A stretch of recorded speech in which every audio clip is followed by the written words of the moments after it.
पुस्तकाचे नाव good vibes good life, स्वतःवर प्रेम करणे ही तुमची महानता कशी उघड करते. लेखक वेक्सकेन. आकर्षणाच्या नियमात काहीतरी कमी आहे. आकर्षणाचा नियम कार्य करण्यासाठी तुम्हाला सकारात्मक विचार करावा लागेल. तथापि सर्वकाळ सकारात्मक राहणे कठीण आहे. जेव्हा आयुष्यात गोष्टी चुकीच्या होतात किंवा त्या आपल्या अपेक्षेप्रमाणे घडत नाहीत, तेव्हा आशावादी राहणे कठीण असते. बहुतेक लोक मला एक सकारात्मक व्यक्ती म्हणून पाहत होते, पण जेव्हा परिस्थिती कठीण व्हायची तेव्हा मी त्यापासून दूर होतो. राग नेहमीच माझ्यावर प्रबळ होत असे. कधीकधी बाह्य घटना माझ्या आत इतका राग निर्माण करत असत की मला दिसणारी प्रत्येक गोष्ट उद्ध्वस्त करायची इच्छा व्हायची. परिणामी मी एका अधोगतीच्या चक्रात प्रवेश करायचो ज्यामध्ये मी सतत चढ उतार होत असे. मी दोन वेगवेगळ्या लोकांसारखा होतो. या विसंगती माझ्या आयुष्यावर प्रक्षेपित होत असत. मी काही खरोखर चांगल्या काळातून जात असे आणि नंतर खरोखर वाईट काळात अनुभवत असे. वाईट काळात गोष्टींची चांगली बाजू पाहणे अशक्य होते. मी फर्निचर फोडून, इतरांशी उद्धटपणे बोलून आणि जगात जगणे किती भयानक आहे याबद्दल ओरडून जगावर माझा राग काढून टाकत असे. माझ्या विद्यापीठाच्या शेवटच्या वर्षात माझ्या अंतिम इयत्तेचा एक महत्त्वाचा भाग असलेल्या एका गट प्रकल्पात मला मोठा धक्का बसला, जेव्हा माझा गट लोक किती योगदान देत आहेत यावर विभागला गेला. मी त्याबद्दल आशावादी राहण्याचा प्रयत्न केला आणि शेवटी ते यशस्वी होईल अशी अपेक्षा केली. पण तसे झाले नाही. ते खरोखरच गोंधळलेले होते. अचानक हे स्पष्ट झाले की आकर्षणाचा नियम नेहमीच काम करत नाही.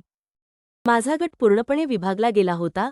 आमच्या वैयक्तिक भूमिकांबद्दल आणि प्रत्येक सदस्य किती प्रयत्न करत आहे यावर सतत वाद घालत होता. पदवी प्राप्त होण्याच्या काही महिन्यांपूर्वी गोष्टी नियंत्रणाबाहेर गेल्या आणि कठोर शब्दांची देवाणघेवाण झाली. दुर्दैवाने समस्येचे निराकरण करण्याचा कोणताही मार्ग नव्हता. माझा मित्र डॅरिल आणि मला वाटले की आमच्याशी खूप अन्याय्य वागणूक दिली जात आहे. परंतु आम्ही त्याबद्दल फारसे काही करू शकत नव्हतो. 10 पट कठोर काम करण्याशिवाय. डेडलाईन येत असताना ज्या पूर्ण करणे अशक्य वाटत होते, विशेषतः आमच्या उर्वरित कामाच्या भारापेक्षा जास्त. आम्हाला खात्री होती की आम्ही आमच्या असाइनमेंट आणि परीक्षांमध्ये नापास होऊ आणि म्हणून पदवी प्राप्त करू शकणार नाही. असे वाटले की आम्ही विद्यापीठात आमचा संपूर्ण वेळ वाया घालवला आहे. मी विद्यापीठात गेलो होतो कारण मला वाटायचे की मला ते करायलाच हवे होते. चांगली नोकरी आणि आरामदायी जीवन हवे असेल तर तुम्हाला हेच करायला हवे होते, जे मी माझ्या लहानपणी अनुभवले नव्हते. पण खोलवर मला तिथे राहायचे नव्हते. मला ते आवडले नाही. मला नेहमीच माहीत होते की मी पारंपरिक नोकरी करणार नाही. मी हे माझ्या आईसाठी सर्वात जास्त करत होतो. मी आयुष्यभर तिचा संघर्ष पाहिला आहे आणि तिला दाखवायचे होते की ते व्यर्थ गेले नाही. आता मी अंतिम रेषेच्या अगदी जवळ आलो होतो, तेव्हा सगळं माझ्याकडून हिरावून घेतले जाणार होते. मी फक्त आईला निराश करण्याचा, स्वतःला निराश करण्याचा आणि मी अपयशी ठरणार आहे अशा डिग्रीवर सर्व पैसे वाया घालवण्याचा विचार करत होतो. ते सर्व व्यर्थ होते. नकारात्मक विचारांनी मला ग्रासले होते. मी माझ्या आईला सांगितले की मी विद्यापीठ सोडणार आहे, कारण मला तिथे असण्याचे कोणतेही कारण नव्हते. मला ते आवडत नव्हते आणि मी ज्या परिस्थितीतून जात होतो ते अन्याय्य होते. माझ्या रागासाठी बळीचा बकरा हवा होता, म्हणून मी तिला सर्व गोष्टींसाठी दोषी ठरवले. प्रेमाने तिने मला राहण्यासाठी आणि शक्य तितके सर्वोत्तम प्रयत्न करण्यासाठी पटवून देण्याचा प्रयत्न केला.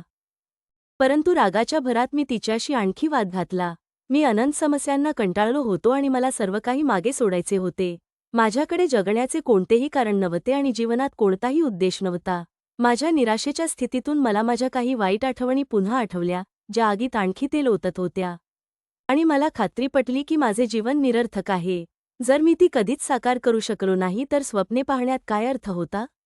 मी स्वतःला खात्री पटवून दिली की मी खोटे जगत आहे आणि स्वतःची चेष्टा करत आहे की मी मोठी कामे करू शकतो. तेव्हा हे स्पष्ट दिसत होते, माझ्यासाठी कधीही चांगल्या गोष्टी नव्हत्या. म्हणून मी रोजगार वेबसाईट्समधून फिरलो आणि विविध प्रकारच्या नोकऱ्यांसाठी अर्ज केले जे बऱ्यापैकी मनोरंजक आणि चांगले पगार देणारे दिसले, जरी मी त्यासाठी पात्र नव्हतो. मला वाटले की जर मला एखादी नोकरी मिळाली तर मी पूर्णपणे अपयशी ठरल्यासारखे वाटणार नाही आणि माझ्या कुटुंबाचे कर्ज, बिल आणि खर्च, ज्यात माझ्या बहिणींचे लग्न यांचा समावेश आहे, त्यासाठी मदत करण्यासाठी किमान काही पैसे असतील.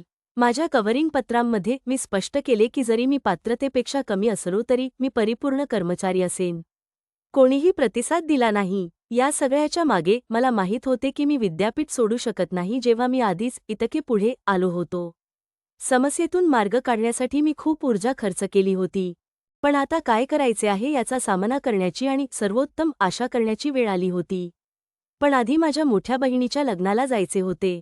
त्यामुळे आणखी दबाव वाढला. याचा अर्थ असा होता की मला इतर सर्वांपेक्षा लवकर काम द्यावे लागणार होते आणि माझ्या अंतिम मुदतीच्या फक्त 2 महिने आधी विद्यापीठातून सुट्टी घ्यावी लागणार होती, ज्यामुळे मला आणखी त्रास होणार होता. मी जिद्दीने माझ्या कुटुंबाला सांगितले की मी लग्नाला जाऊ शकत नाही, जरी मला माहीत होते की मला इतका महत्त्वाचा कार्यक्रम चुकवल्याबद्दल कायमचे पश्चात्ताप होईल. शेवटी मी गेलो, जरी अनिच्छेने. आणि मी तिथे पोहोचताच काहीतरी अनपेक्षित घडले. मला शांत आणि निश्चिंत वाटले. लग्न गोव्यात, भारतात झाले होते आणि ते खूप सुंदर होते. तिथे सर्वजण माझ्या बहिणीसाठी आणि तिच्या नवीन पतीसाठी आनंद आणि प्रेमाने चमकत होते. प्रामाणिकपणे या टप्प्यावर मी सकारात्मक वाटण्याचा प्रयत्न करत नव्हतो. मी स्वतःसाठी वाईट वाटून आणि निराश होऊन आरामात होतो आणि इतरांनाही माझ्याबद्दल वाईट वाटावे अशी माझी इच्छा होती. पण या नवीन वातावरणाने माझ्यात एक स्वागतार्ह बदल घडवून आणला. अनेक वर्षांनंतर पहिल्यांदाच मला कृतज्ञ वाटले. माझ्या बहिणीचे लग्न मला नेहमीच आठवेल आणि या लग्नाने मला विश्व कसे चालते याबद्दल बरेच काही शिकवले. घरी परतल्यावर सकारात्मक भावना माझ्यासोबत राहिली. मला बरे वाटले आणि बाहेरच्या गोंधळाबद्दल मी खूप शांत होतो आणि माझ्या नव्याने आलेल्या स्थिरतेने मला जे करायचे होते ते पूर्ण करण्यास प्रेरित केले. मी एक डमी स्कोर कार्ड तयार केले जे माझ्या पदवीसाठी मला मिळणारे एकूण गुण दर्शवत असे. मी दररोज काही मिनिटे याकडे पाहत असे आणि स्कोअर कार्डवरील प्रभावी ग्रेड खरा असल्याचे भासवत असे. मला मी ते साध्य करेन असे अजिबात वाटत नव्हते, ती फक्त एक इच्छा होती. पण मला विश्वास होता की मी चांगले करेन. मी दररोज तासनतास ग्रंथालयात जाण्याचा निर्णय घेतला. ग्रुप असाइनमेंट पूर्ण करण्यासाठी आवश्यक असलेले प्रचंड अतिरिक्त काम मी केले आणि बरेच काही केले. माझ्या ब्रेक दरम्यान मी सकारात्मक लोकांशी गप्पा मारण्यासाठी वेळ काढला ज्यांनी मला स्वतःबद्दल चांगले वाटू दिले. त्यापैकी एक ती स्त्री होती जिच्यावर मी अखेर आयुष्यभर प्रेम केले. जेव्हा परीक्षेचा काळ आला, असाइनमेंट देणे आणि अंतिम वर्षाचे सादरीकरण करणे, तेव्हा मला खात्री होती की मी पुरेसे केले आहे. जसे घडले, मला माझ्या डमी स्कोर कार्डवर असलेले गुण मिळाले नाहीत, परंतु मी आरामात उत्तीर्ण झालो. आणि मी माझ्या अभ्यासक्रमातील सर्वात कठीण परीक्षेपैकी एक उत्तीर्ण झालो, जी आश्चर्यचकित करणारी ठरली. आकर्षणाच्या नियमाचा वापर करून मलाही असेच यश मिळाले. पण एकंदरीत निकाल अपुरेच राहिले. मला माहीत होते की मी काहीतरी चुकवत आहे. जेव्हा मला हे कळले तेव्हा मला अधिक सातत्यपूर्ण यश मिळू लागले. माझ्या शोधाचा फायदा त्यांनाही होईल का हे पाहण्यासाठी मी इतरांवर हे चाचणी करू शकलो आणि त्यांनाही ते मिळाले. खरं तर त्यापैकी बरेच जण अशा गोष्टी करू शकले जे एकेकाळी अशक्य वाटत होत्या. मला जे हवे होते ते सर्व काही प्रकट झाले नाही. हे सहसा वेगळे आशीर्वाद असते. बऱ्याच वेळा मला असे वाटले आहे की मला काहीतरी हवे आहे आणि हवे आहे, पण ते सर्व चुकीच्या कारणांमुळे होते. गेल्या काही वर्षांत मला स्पष्टता मिळाली आहे आणि मला जे निश्चितच माझ्यासाठी आहे असे वाटले ते न मिळाल्याबद्दल मला सुटकेचा निश्वास पडला आहे. बऱ्याचदा मला जे हवे होते ते मिळाले नाही, परंतु नंतर मला आणखी काही मिळाले आहे असे आढळले.